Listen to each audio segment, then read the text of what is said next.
We all go through our different attachments. How do I know this? Because I'm a fearful avoidant myself. I've healed my fearful avoidant attachment. It sometimes pop up ever so often. There's things that triggers me, but I'm telling you this from experience. There's a saying that goes, when you roll around in the mud with a pig, you'll both get dirty. But the only problem is the pig likes it.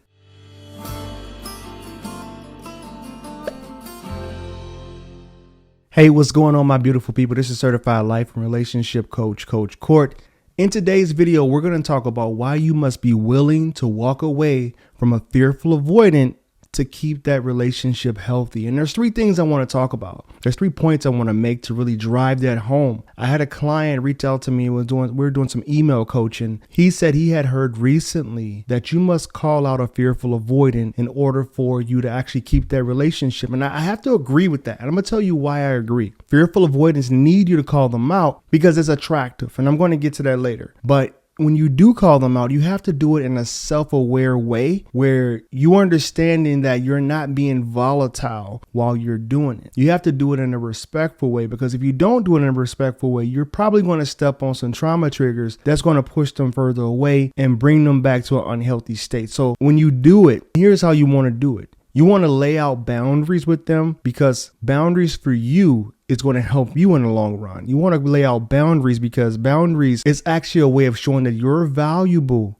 to yourself. Because when you're able to do that, your self-respect actually resets their feelings for you. And I'm going to tell you what I mean by that. It goes without saying, right, that self-respect is attractive, right? No one wants to have someone that's anxious, that's clingy, that's insecure, because it makes them look as if they're not a valuable person. And I'm not saying this to like disrespect anyone or to make you guys feel like you're flawed, because, we all go through our different attachments. How do I know this? Because I'm a fearful avoidant myself. I've healed my fearful avoidant attachment. It sometimes pop up ever so often.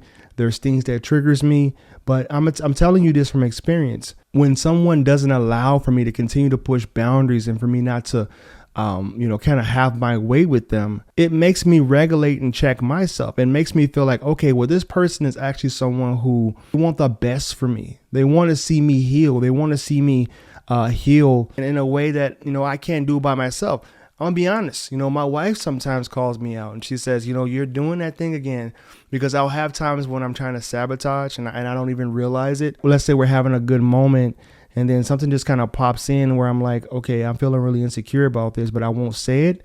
I'll just do little manipulative things to try to see if I can get her to pull herself off her center. There's a saying that goes, when you roll around in the mud with a pig, you'll both get dirty. But the only problem is the pig likes it. So I don't know why I do it. I have these moments where I'm just feeling really insecure and like, okay, well, this person's going to eventually abandon me anyway. So instead of coming straight out and asking, hey, I'm feeling a certain way about this, can you reassure me about this? I do something where I kind of like sabotage a good interaction that we had. I'll maybe try to lead to an argument, but my wife just doesn't go for it. Like, she's like, no, I'm not meeting you there. So when this guy reached out to me and he asked this, I had to let him know that you want to call him out when you're on good terms, right? If you guys are broken up, this isn't the time to try to assert your authority. This isn't the time to set a boundary and to call a person out. If she's already pushed you away, this isn't helping. This isn't going to help her rebuild that safety and that trust that needs to happen for her to come back to this relationship. So yes, it works when you guys are actually in a full-blown relationship where you guys are talking every day.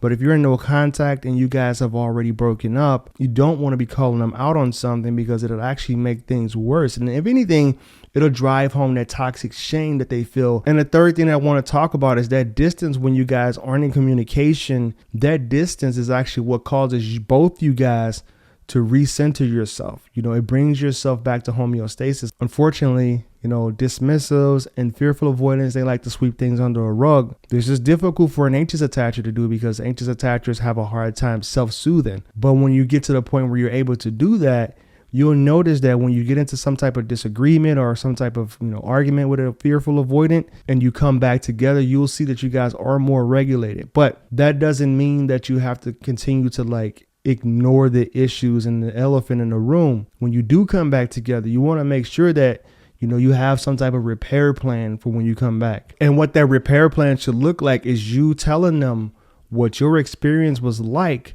when you were separated or when you weren't in contact.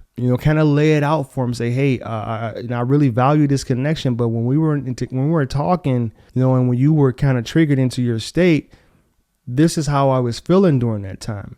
And moving forward, this is the type of dynamic that I'm going to need in order for me to continue to want to have this relationship. And that's the moment when you have to be totally okay with walking away from a fearful avoidant if they're not able to understand where you're coming from, meet you in the middle, or able to take accountability for the part that they played during that time apart. So if you found this video of any value, you can reach out to me on my website at www.fruitfulseeds.com. You can reach out to me on my other social media accounts. Instagram is Coach Court. Thank you guys. And always remember, when you go and be loved, you'll never have to find it. God bless.